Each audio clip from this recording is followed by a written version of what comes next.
So I reopen the morning session with just one paper given by Bernhard Carlson. His major field is the history of American technology. He teaches as professor at the University of Virginia, has had many visiting professorships, most recently in Stanford. He has gained an impressive number of awards, grants, and fellowships. It is fascinating for somebody coming from another field how many institutions and organizations care for the history of electricity and telephonic communication, two fields in which Bernhard Carlson is internationally respected as a leading scholar. His interests go well into the ultimate questions of globalization.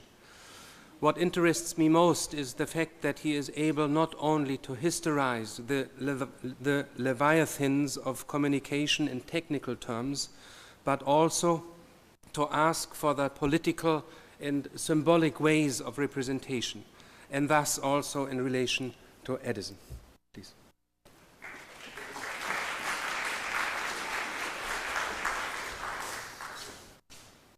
Thank you. I was going to start by saying and now for something completely different, but as you'll see in the progress of my remarks today, some remarkable overlaps with the previous two papers. But I suggest that to create a certain amount of tension and suspense. So let me begin. I'm going to work a little more closely. I'm going to work closely through the written text in order to make sure I cover my points and also move us out on a reasonable time scale. Invention, Thomas Edison once said. Now, I'm not allowed to have this sort of problem. There we go. So, invention, Thomas Edison once said, is 1% inspiration and 99% perspiration. Despite Edison's emphasis on perspiration, most scholars and lay people tend to focus on the inspirational side of invention.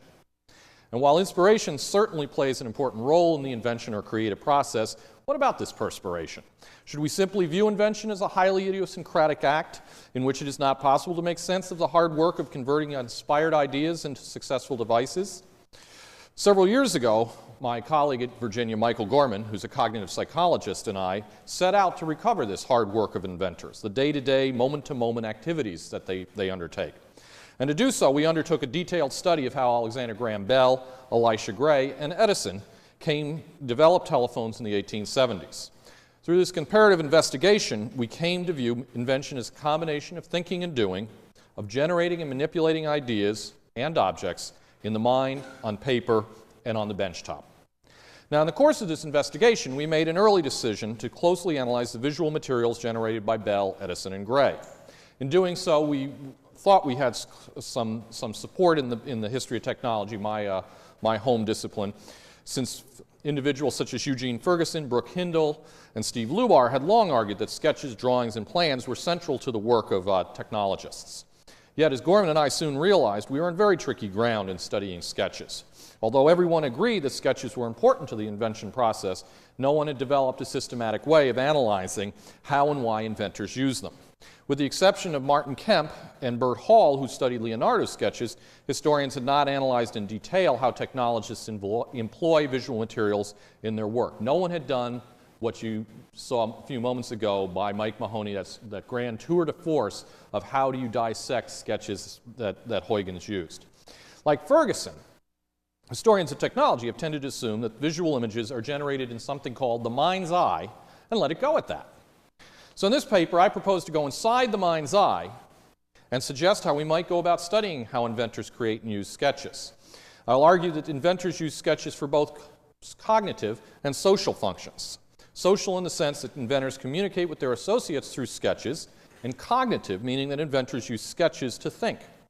Now, in the written version of this paper, I go on at some length about how we might deal with dozens of sketches and use dozens of sketches to create a map and reconstruct the sense of visual discourse, the overall patterns in which an inventor or creative person is working.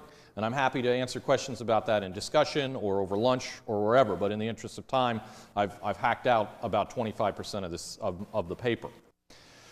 But I will talk about how sketches can be seen as a space where inventors wrestle with a variety of tensions, particularly the tension between the mental conception and specific physical devices, between the ideal and the possible. Now, a word of background about my man Edison, who is looking over my shoulder. Well, he's not looking over my shoulder, he's looking over his workbench. This is from 1878. A few words about Edison and sketches. Sketches constitute the major portion of the records produced by Edison in a career that spanned the 1870s to the 1920s. Edison was inspired by the British scientist Michael Faraday, one of his intellectual heroes, who maintained a series of experimental notebooks, and some of these were published in the mid-19th century, and Edison very consciously duplicated Faraday's style of maintaining notebooks and recording things down. Where did Faraday get the idea from? He got the idea from actually John Locke, who in a treatise encouraged people to maintain commonplace books as a tool for improving cognitive functions and memory. So Edison began using a notebook in his early work in the 1870s, and over the next 5 decades, he and his associates produced over 2,500 laboratory notebooks, which I would estimate, I was trying to do a calculation in the back of an envelope down in Washington, probably we're talking of tens of thousands of sketches. Okay, in some ways you might say that Edison is the Beethoven of invention, in the sense that we have, just as we learned yesterday from Professor Lockwood, we have this vast amount of material about the creative process, or Beethoven's creative processes. So Edison is in a similar situation. We have, a vast and rich trove of materials, which I'm about to show you some of. Now, these sketches are a real challenge to study. I want to emphasize before we get too excited about studying sketches that there's some problems here. Okay, sketches that I'm about to show you have very little text. So a guy trained in history looks at these things and goes, okay, there's very little supplementary documentary material, not enough diaries, letters, correspondence that would do it. Often they're incomplete. Edison draws a sketch and he's going along and you're thinking, this is great. Well, he decides, I figured everything out, I'm going to learn about that sketch. On to the next one. Okay, so they're incomplete. There are also multiple authors, as you'll see. Often on a single page, more than one hand has been playing with the pencil. Okay?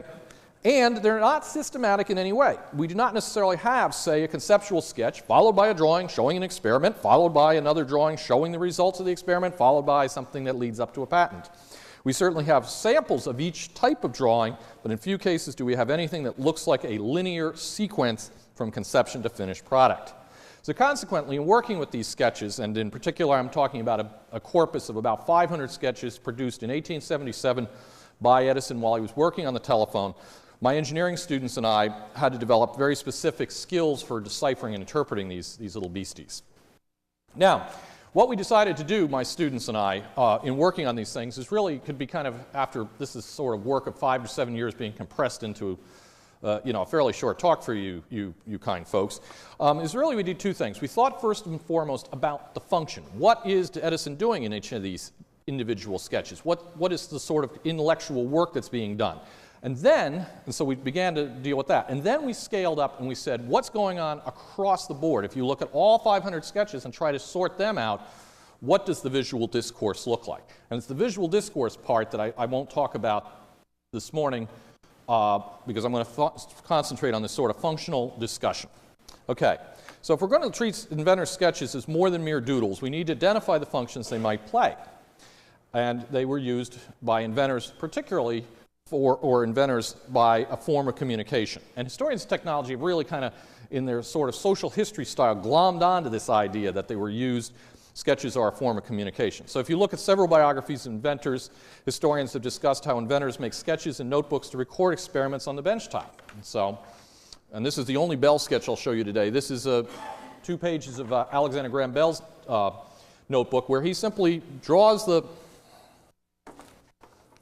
You know them by their tools. In an engineering school, you're not complete without one of these. Okay, up here he just simply draws what's on the benchtop and then describes the experiment, the operations that he did with that particular setup.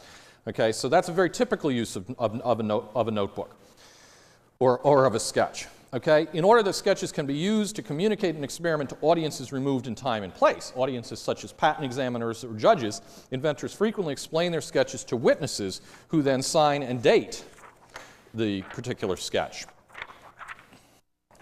Now this is a very typical Edison sketch of the telephone, and it is, as you can see, or barely see up top. Edison has labeled this one, speaking telegraph. He's given a date, April 2nd, 1877. There's Edison's signature.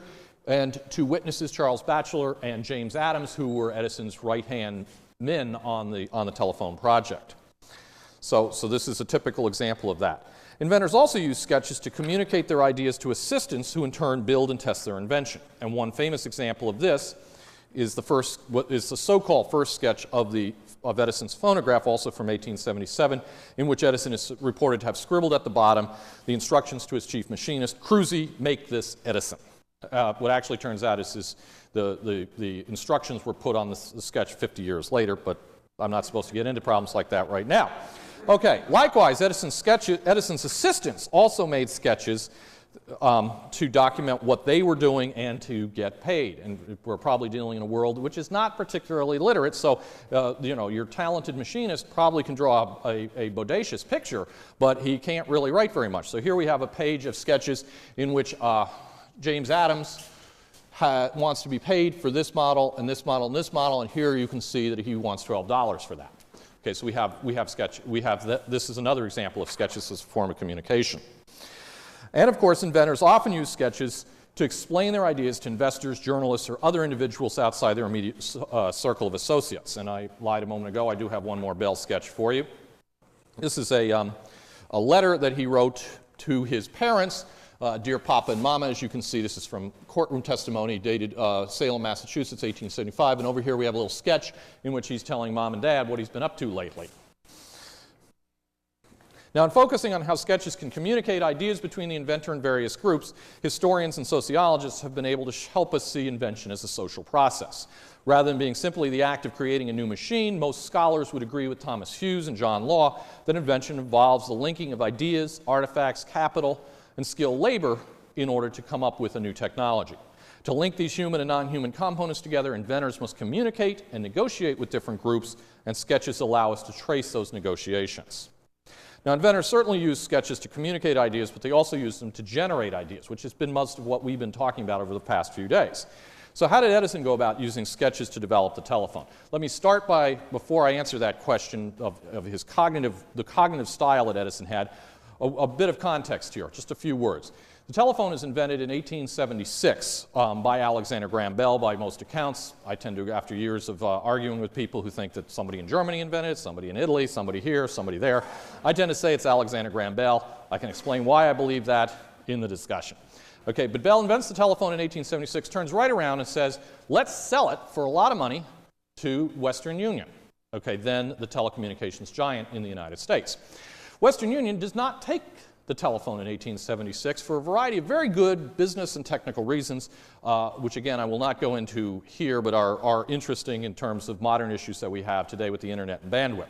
Anyhow, Western Union says, no, no thank you, and they leave it alone. Well, a year goes by, the telephone enjoys a certain sort of cultural and political significance, much like the internet in the early 1990s, and Western Union rethinks its position and says, we better get control of this thing. Now, how are we going to get control of this thing? We're going to turn to our star inventor and his team at Menlo Park, New Jersey, and we are going to box Mr. Bell's ears. So Edison is brought in as the hired gun to work on the telephone in 1877 for Western Union. He really has two goals at this point. First, Edison is to generate a series of patents which Western Union can use to force Hubbard and the emergent Bell companies into a situation of compromise or cooperation. Second, Edison was to develop an improved telephone which could be used by Western Union to establish its own telephone exchanges, in other words, to go into the business. Now, in pursuit of these goals, Edison and his associates produced, as I mentioned a moment ago, over 500 pages of sketches of telephone devices. That's pages, that's not individual telephones, because as you'll see in a moment, some of these pages just go on and on and on. In fact, it's kind of hard to say how many actual telephones are on any given page.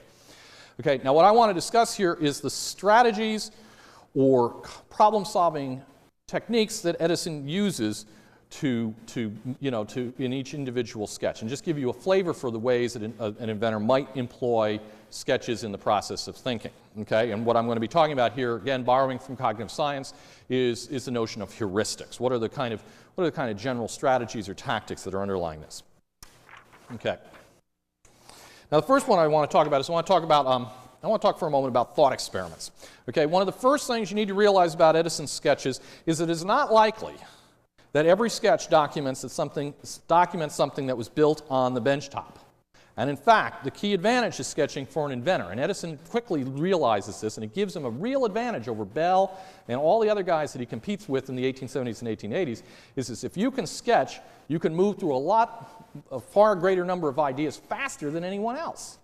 Okay, because you don't have to go to the trouble of actually building and testing the device. Bell always had to build the device. Okay, now as an example, let's consider this page, which comes from November 1877. By this time, and this is late in the story, I'm not starting with something at the beginning of Edison's research because I'm again illustrating certain heuristics. By this time, Edison had decided that he can convert sound waves of the voice into an electric current by having the sound waves press onto a small button of carbon. Let me go on a little further, and then I'll show you where the button of carbon is. Because the carbon was very brittle, Edison used a small rubber tube as a sort of shock absorber to protect the carbon button. Now, on this page of sketches, Edison was thinking about using 2 carbon buttons instead of the usual one, and playing with exactly how to mechanically link the vibrating diaphragm, the rubber tube, and the carbon buttons. Okay, so let's pick, we could almost pick any one of these. We'll do this one in dead center. Okay, you'd speak into this way. This is the diaphragm, which is a thin material. More on that later. Right here, this little thing here, the little donut, is the rubber tube, and these are the carbon buttons. Okay, so, and those are my, of course, green numbering, which shows that he did this 7 different ways. Okay? In doing so, Edison was evaluating mundane but practical considerations, such as how he could include adjustment screws and how the whole arrangement might be supported inside the transmitter. It's highly unlikely that Edison made more than one version of this device, and instead this page of sketches allowed him to consider which configuration might work best. Now, most of Edison's sketches look like the page I just showed you, depicting specific details. However, some of the most visually interesting pages in the Edison oeuvre are those on which he drew a number of different complete telephones. Okay, pages that begin to look like this remind a lot of people of sort of some of the more energetic pages in the Leonardo codices. Okay. Now, since the typical page that Edison produced only showed 1 or 2 devices, such as the very first sketch I showed you a few moments ago, these busy pages like this one immediately challenge the historian. Why is Edison periodically producing these very complicated and busy pages? These complex pages with numerous drawings suggest that Edison not only used sketching to test specific combinations, but also to break out of one mental model and generate new lines of investigation. Okay, so this is what I call creative blockbusting. And I also want to stop here just for a moment and say that in my work on inventors, not just on Edison, but on other inventors as well, I've spent a lot of time thinking about this whole notion of a mental model, that there is a conceptualization, sort of an overarching idea that may evolve in the process, the creative process, but is always lurking around back there. In fact, one of the jobs of studying sketches is to pull out this mental model. And it's very similar to what Philippe Boudon was talking about in his paper about Kahn, and also Professor Lockwood in his remarks about Beethoven. But I must press ahead. Okay, so no more on mental models. Well, you'll see that I'll say more about mental models, but I don't do a good job here on the fly linking what I have to say about Edison with what those gentlemen said. So as an example, let's consider this page. It's part of a series of 10 sketches done on 3 pages that Edison drew in April of 1877. Up to this point, Edison had been experimenting mostly with telephones that varied the current by opening and closing miniature switches, which is every bit as sort of silly as it sounds. Okay? Now, in all likelihood, these switching telephones didn't work very well, and to investigate new alternatives, Edison went back to literally to the drawing board and began sketching liquid transmitters similar to Bell's original telephone. Now, that's one point I want to stop and I'll hit on this again in the conclusion, is inventors often start with the existing and then jump off to something new. Okay? So this is a very typical, again, heuristic. Start with the old, move to the new. Okay? You don't start out with the fantasy. In these sketches that I'm talking about here, Edison varied the shape and number of electrodes in their high-resistance liquid, but he also considered having the electrodes pressed down on a rubber tube filled with the liquid and thus impede the flow of ions between the 2 terminals. Okay, so what we have here is we have a telephone where you speak up on the top. You can see right next to my 1, speak. The diaphragm is down at the bottom of the cup there. You have a series of wires that are dipping into some sort of liquid, probably is water with a little bit of acid in it, and this is the rest of the circuit over here. Does the same thing here, but he's basically got a knife edge that is going up and down like this. Okay, now these tube ones, which are really strange and twisted animals, is you speak up here, vibrate the diaphragm or the mica down here, and you'd control, you'd basically mess with the amount of electricity going through this tube, which is filled with a liquid. Okay, don't try this one. Don't try that one at home. Okay, well actually I'll show you the one you definitely should not try at home. Edison's sketches of these multiple electrodes in liquid led one of his associates, James Adams, to think about using multiple electrodes with high resistance points. Okay, and so on the 3rd and 5th of April of 1877, Adams drew several arrangements with multiple electrodes, diaphragms, and speaking horns. This is one of those pages. In the course of these sketches, Adams noted that one might not just have several electrodes, but one might vary the pressure on each electrode, mechanical pressure, on each electrode which came in contact with the diaphragm. Edison combined this observation by Adams with what Edison knew about carbon and came up with his carbon telephone or transmitter, which, until very recently, if you took apart your telephone, you would discover, and if you played with it, you'd realize that there's a piece that comes out, and if you shake it, you can hear it rattle. Those are the carbon granules. So it's still the best way to build a telephone transmitter. Okay?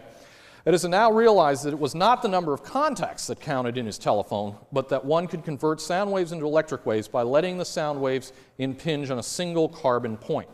So he goes from thinking about a series of points, which we see best illustrated up here,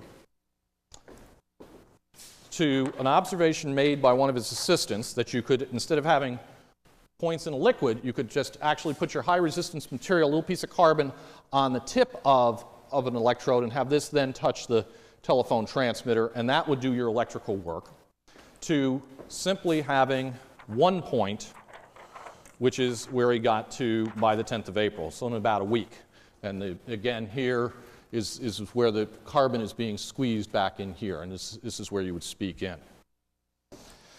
Okay. So this is clearly an example of how Edison and Adams arrived at a new mental model by using sketches to think through new possibilities and escape from their prevailing paradigm or conception. Note that it's a social process. It's Edison and Adams doing this. Okay. Now, okay, in making a sketch, an inventor often has to make a decision, conscious or unconscious, about focus. And in doing so, the inventor is able to shift the boundaries of an invention. By looking at what an inventor includes or does not include in a sketch, the boundaries, if you will, we can glean some additional insights into the nature of the mental model. Okay. Now, one intriguing example of boundary shifting is to consider when Edison chose to include users in his sketches. In the vast majority of his sketches, Edison does not show how someone would hold or use the telephone. Okay? The absence of humans in his sketches suggests that much of his work on the telephone, Edison didn't think about what the humans were supposed to be doing. He really defined it in very narrow technical terms. But in July and August 1877, really out of nowhere in the corpus, Edison produces a handful of sketches which had started to include the heads of users. Now, when I first saw these, I thought, these are really kind of puzzling because they just appear out of nowhere. But as my students and I studied the problem facing Edison at that point, it eventually became clear what was going on. One of the challenges that Edison faced with his telephone transmitters was that the paper-thin mica diaphragms, which was sort of like it's a mineral, but it's just a slice of the mineral. It looks like clear plastic. Okay, there's no plastic available, so he has to use mica. Okay, one of the problems is he found that the mica diaphragms did not respond uniformly to all sounds. For example, the diaphragm did not respond very well to sibilants or S sounds. Consequently, Edison added a vibrating reed which would respond to these sounds and add an extra kick to the electric signal. And that's partly what's going on here. X is not this poor man's tongue. Okay, X is a little reed like in a clarinet, which is vibrating and is connected to a spring, and it then adds a little extra electric current into the overall circuit. Okay. Now, this whole reed thing, and he goes off on a wild goose chase, just the reeds alone in the summer. And these reeds didn't really solve the problem, so Edison began to think about other solutions which involved the user. Okay, in particular, he sketched nose pieces, like this one right down here. Maybe it's the breathalyzer telephone, I don't know.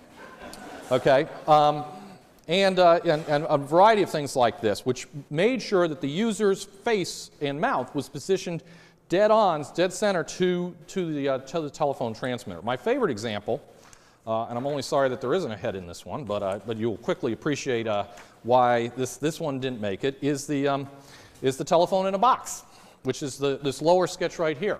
This right here is the transmitter, and in order to get the person so that they spoke directly into the telephone, they would have to get in that box. That box would be up on the wall, and it would be about here, and then the back of the box would be closed around them to eliminate ambient noise.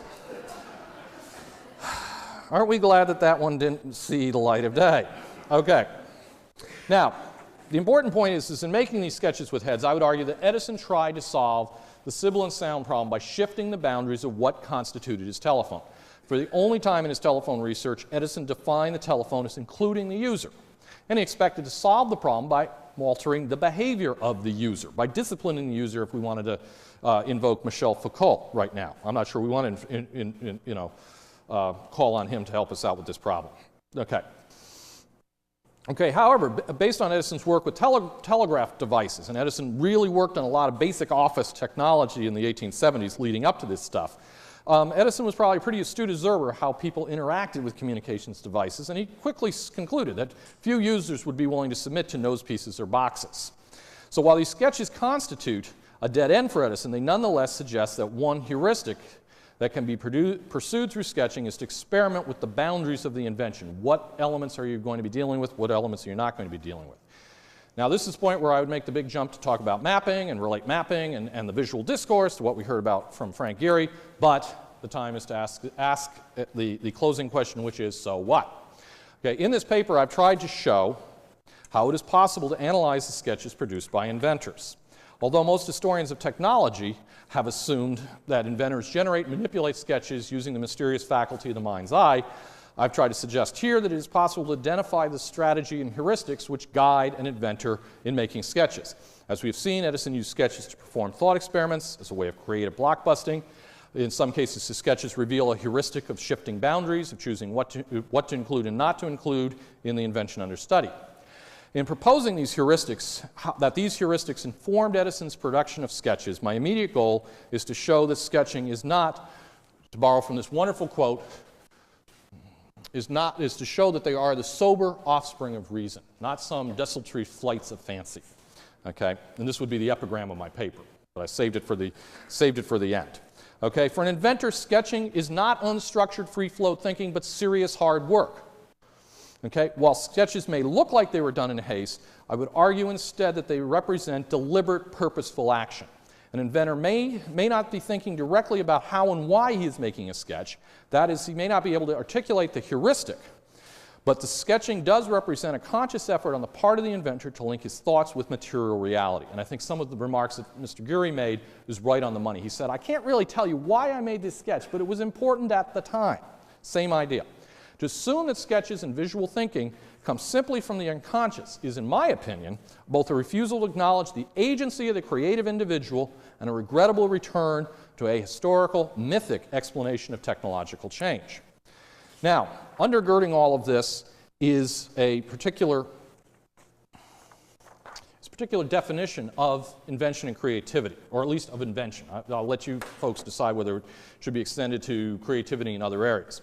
Okay?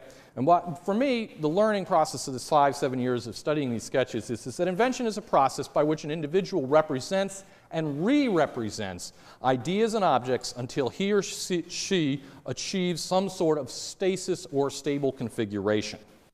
Okay, now although I've concentrated here on one type of representation, sketches, inventors and creative people can use all sorts of things. So as we saw in Mike's talk, while I'm talking about sketches of particular objects, you could also be talking about those very specific diagrams that Huygens made and the way that Huygens represented and re-represented what he was doing there. Actually added another piece to that sketch. It was sort of fascinating how he kind of got stretched out.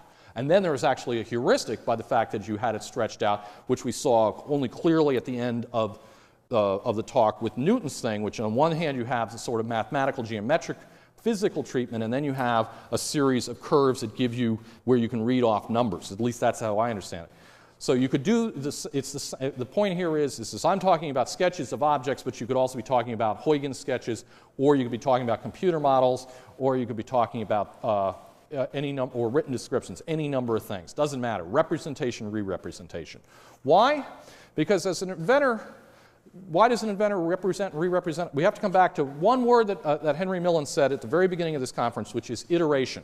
Invention is often iterative and requires representation and re-representation because through sketches, an inventor struggles to address a tension between idea and object.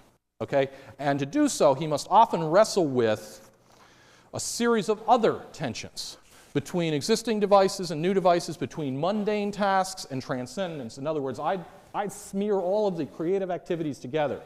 In other words, I won't look for this moment of conception. I'd look for the moment of conception. I'd also look for the practical problem of getting the painting done, or getting the building built, or getting the telephone out the door for Western Union. So mundane to transcendent, personal to public, but above all, for at least inventors, thinking and doing. So I want to stop there, and please take some questions. I hope this has been helpful, and I will enjoy your remarks. Thank you.